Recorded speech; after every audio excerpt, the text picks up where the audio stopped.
Welcome to Stout for Christ, a radio ministry of Stout Memorial United Methodist Church in Parkersburg, West Virginia, with our host, Sarah Sisson. I'm Sarah Sisson, host of Stout for Christ, and we're glad you're listening to our radio show today. Stout for Christ is a ministry of Stout Memorial United Methodist Church located at 3329 Broad Street in Parkersburg, West Virginia. We invite you to become a member of our Stout Church family. We offer 2 worship services each Sunday, a contemporary worship service at 8:45 and a traditional worship just following this broadcast at 10:45. If you can't join us in person, our services are broadcast live on Facebook and YouTube. Stout for Christ is a ministry meant to help us navigate life and learn more about God's love for all people. Today our topic is blessings, and here to help us learn more about this subject is Pastor Helen Oates. Welcome, Helen.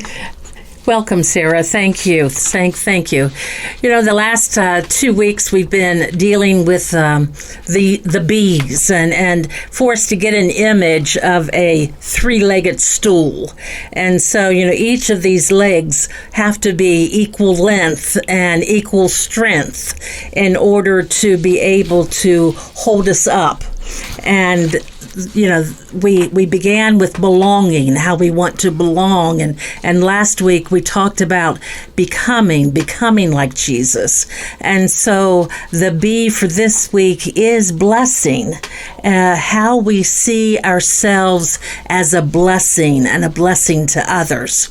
I think about our father Abraham, because others claim him in faith as well as Christians, and so we see him say that he was blessed in order to be a blessing. And for us to remember that story of how Abram and Sarai were asked to leave Ur, you know, the place where they had lived and had grown their flocks, and so we hear then how they're asked to leave the comfort of that home and that place and become those who lived out of tents. They become wanderers. They become nomads. We use that phrase, to go from place to place at the direction of God to find that promised land, to find that land, to be that father of all nations, in terms of that, you know, his children would be as numerous as the pieces of sand on the sand shore or on the seashore. So he referred to himself being blessed to be a blessing. And for myself, that has always, out of my 47 years of ministry now, that has always been my my motto, or that which I hold on to as a standard of ministry, to be a blessing to others. In fact, I sign all of my correspondence, blessing, and then I'll sign my name. Blessed to be a blessing. So my next question makes me think of the Tootsie Roll commercial, where it's that they said, how many licks does it take to get to the center of a Tootsie Roll Pop? How many good deeds does it take to get to heaven? That's a good question. You know, good deeds don't get us to heaven, and that's what we have to begin to see in our lives, that, you know, we could jump from that sense of belonging to blessing and forget the becoming part, because the good deeds don't. We have to make a faith commitment. You know, we have to walk by faith and be able to say that, yes, I believe in the Lord Jesus Christ. I believe in God the Father. I believe in the Holy Spirit. That these are pivotal moments in our lives when we claim God and God claims us in this relationship. I was tickled. I was trying to remember Franklin Graham's compassionate ministry, and I couldn't remember Samaritan's Purse. I couldn't remember the phrase, but when I Googled it, like I do with so many things, when I Googled it, I found that a story, just a little tidbit that Franklin shared as a response to President Trump, with this Russia and Ukraine war, and President Trump's hope to be able to bring those two countries to peace. He made a comment that he hoped his action would grant him heaven. And that's when Franklin Graham sent out on text or something, he sent out saying, we don't get to heaven by our good works, but it has to be a combination of faith and good works. So, we need time with our spiritual disciplines in terms of becoming like Jesus, so that we can be a blessing. If we, someone who takes the Lord's name in vain, who cusses up a blue streak, who speaks harmfully about someone else, we're more likely not to trust that individual as being one then who can turn around and say, I'm going to gain heaven because I've did this, this, and this. Because their actions don't measure up. Their actions don't reflect what Jesus has said is important in a person's life in terms of compassion and being a person of prayer and being able to worship and sharing in spiritual disciplines that we find to be a blessing comes about because we have become like Jesus. We realize that first leg of the stool, we want it to belong, and then we become like Jesus so that we can then be a blessing. Be a blessing. It's kind of a balancing act that you can't do one without the other, right? See, it is, Sarah. It is. And that's a good way to be able to say it. It takes both our action. It takes, how we act toward other people, what we say with our language and our body language and all of that to equal out, what we say in terms of being a believer of Jesus. So it is a balancing act.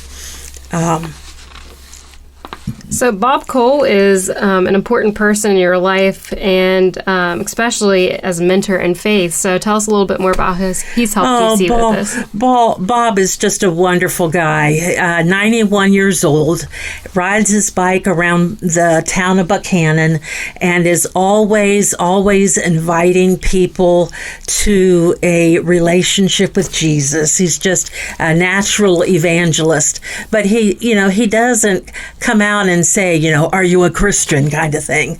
But it is a way of listening. He spends time listening to people and listening to the struggles. And in doing that, he's able to say, hey, the church here at Chapel Hill, we offer a free meal every Wednesday. Why don't you come?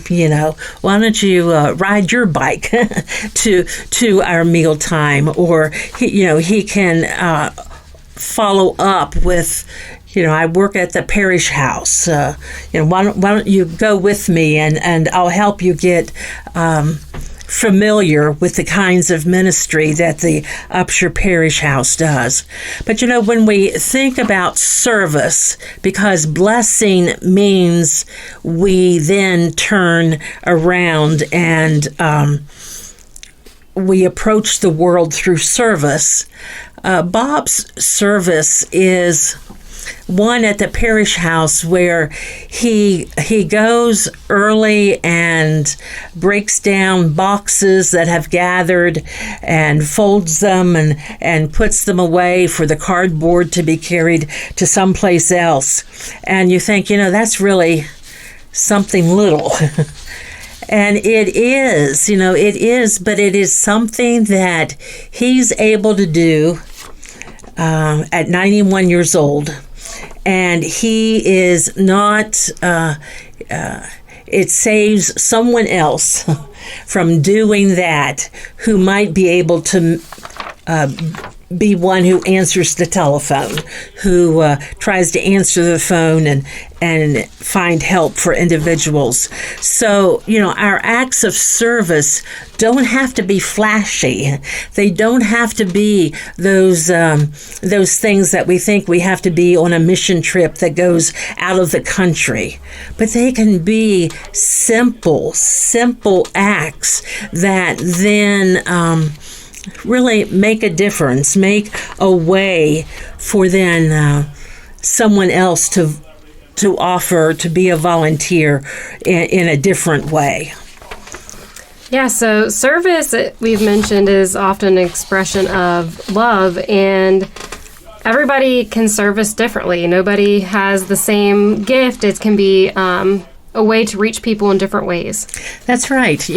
People have naturally, maybe sometimes, a gift for hospitality, or someone may have a gift of cooking and loves to cook. So where we have our giftedness, where we have our passion, can also be the places where we serve. Maybe the one who likes to cook will put together a meal for a family in need, or maybe the one who has the gift of hospitality will invite people to be around his table, for a meal. These gifts that God gives to us are important for us. And sometimes we have to discern what those gifts are. One of the easiest ways is to ask a friend, what do you think I'm good at? But also we can take what's called a spiritual gift inventory. And if you Google it, you'll find a way to get to the pages that ask some questions in terms of what comes naturally to you. And you'll learn what your gift is, whether your gift is administration, whether it's teaching, whether it's hospitality, whether it's healing. These are ways that we find our giftedness by asking or taking that kind of inventory. So this feels like might be a little bit much for people who are new to faith and a lot to take in. So what about those people? Well, the best, the easiest way is to look at what you care about. What is it that you care about? Do you care about the people who live under the bridge, so to speak, or down along the creek? Do you care about whether people are hungry? And if you care about those specific kinds of things, then your service, to feel blessed in your service, you will want to, volunteer to Old Man Rivers or the Trobe Mission. You'll want to be able to help in those ways. And our community is one that needs help. We have lots of folks who need help in that way. And I know folks at Old Man Rivers and both at Latrobe and the various other places that we have in town, everyone is willing to receive volunteers. Everyone is willing to open their doors and kind of show you how to put these meals or pack these meals up or to help them be able to feed the hungry. So it's just a matter of giving a call and asking, how can I help? And that's, we don't have to be on that journey of faith for 20 years before we can ask that question, how can I help? If we feel God tugging our hearts that we want to do more with our lives, then, we want to do more than the 8 to 5 job or the things that happen in our everyday life. Yeah, that's when those nudgings that God gives to us, that prompts us to want to share in acts of service. Maybe we are a seamstress and, sewing and making things in that way just comes so naturally to us. There are groups, we have one at Stout where people they call themselves the quilters. And, those individuals have found ways to help out with lap robes at nursing homes and different kinds of things. So think about what it is that you care about and then act accordingly in terms of service. Absolutely. So for people who are new to faith, it can be easy to jump over certain aspects of these 3 B's, right? Well, it is, and that's why we have to remember, it's not all the good deeds we do. That doesn't make our crown in heaven any brighter, but it is the way in which we relate, the way that we relate to God. One of the stories of an individual from our church, we've just begun working on the second Sundays along with other United Methodist churches in town to provide a community meal at 4 o'clock. And she has said to a Bible study group that participating, being a part of sharing the food, and especially being with people, being with the neighbors that come in to share in that meal has just meant so much to her, has meant... So that's how we become blessed, by being a blessing. Absolutely. And these acts of service, they don't have to be huge ordeals, right? No, they don't. I said, very simple things like Bob cutting open some tape and folding down cardboard boxes. But,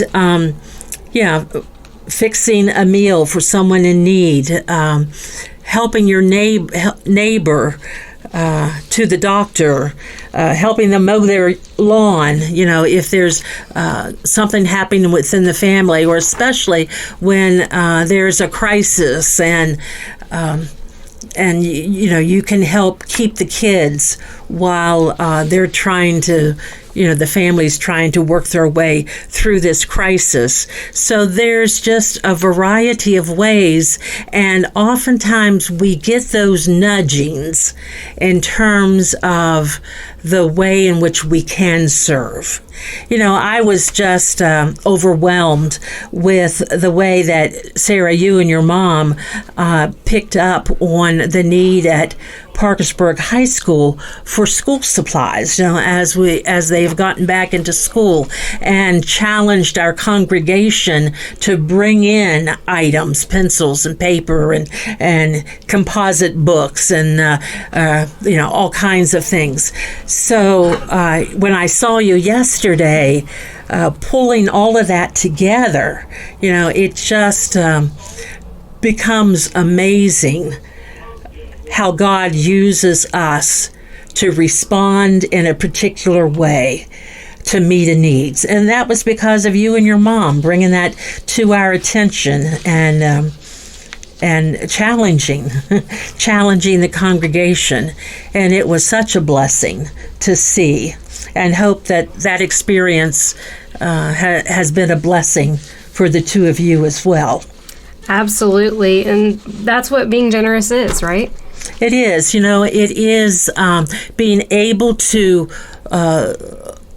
instead of thinking of our resources as scarcity, to begin to think about the generous way in which God has blessed us, and how out of that generosity we can help others. The disciples are called to be extravagant, generous people.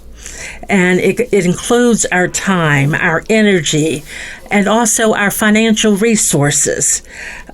Being generous, though, flies in the face of our world, because our world preaches to us consumerism and the more material things we have, the higher we are on the pecking scale. We see our kids go through that, especially as they're going back to school, thinking they have to have certain kinds of shoes, or the design of their shirts, pants have to be a certain logo of something. And, all of these things has been something that the world has said is important. Having a shirt and pants and a pair of sneakers is all that's needed. But it is not all that our children want. We have to do battle in terms of the sense of wanting to be generous with the way in which we look at how we consume. It's like I asked the congregation one Sunday, how many pair of shoes are in your closet? How we consume and how materialistic we are. We need, as we become disciples of Jesus, to begin to live a more simple life. And at the heart of that is being generous. Absolutely. So, a little plug for our missions team is I was recently sent a list of everything that we're involved in, and if something on this list speaks to you and you want to get more involved, please reach out to us because we're happy to help make those connections. But just to name a few, we have served meals at an all-women's build for Habitat for Humanity. We have encouraged the congregation to help with flood relief through UMCOR buckets and financial donations. There will be a mission trip coming up very shortly to help with home repairs right here in Charleston, West Virginia. So you don't have to go far to be support to those around you. We have donated plenty of baked goods across the community. As Helen mentioned, the PHS Care Closet, but another important school ministry we do is the backpack ministry, where kids get backpacks full of food to take home for the weekends where they otherwise might not make it through the weekend with food. So we have donated undergarments and plenty of other things like Operation Christmas Child that many people know. So there are plenty of ways to get involved. Please reach out. And we are blessed to be a blessing. Absolutely. Count your blessings, name them one by one. Count your blessings, see what God has done. It's not by our effort, but it's by God's effort working through us so that we can be a blessing to others. Yes, that was a great discussion, Helen, and I know that there's someone listening today whose life is touched by your wise words of hope in Christ and love for us all. Thanks, Helen. Thank you, Sarah. If you were blessed by this program today and want to know more about how you can become part of the Stout Memorial United Methodist family, tune in to Stout Memorial's Facebook Live worship broadcast just after this program at 10:45 a.m. Send an email to stoutmemorial@gmail.com or attend a worship service in person at 8:45 and 10:45 each Sunday morning. This has been Stout for Christ, a radio ministry of Stout Memorial United Methodist Church, Parkersburg, West Virginia.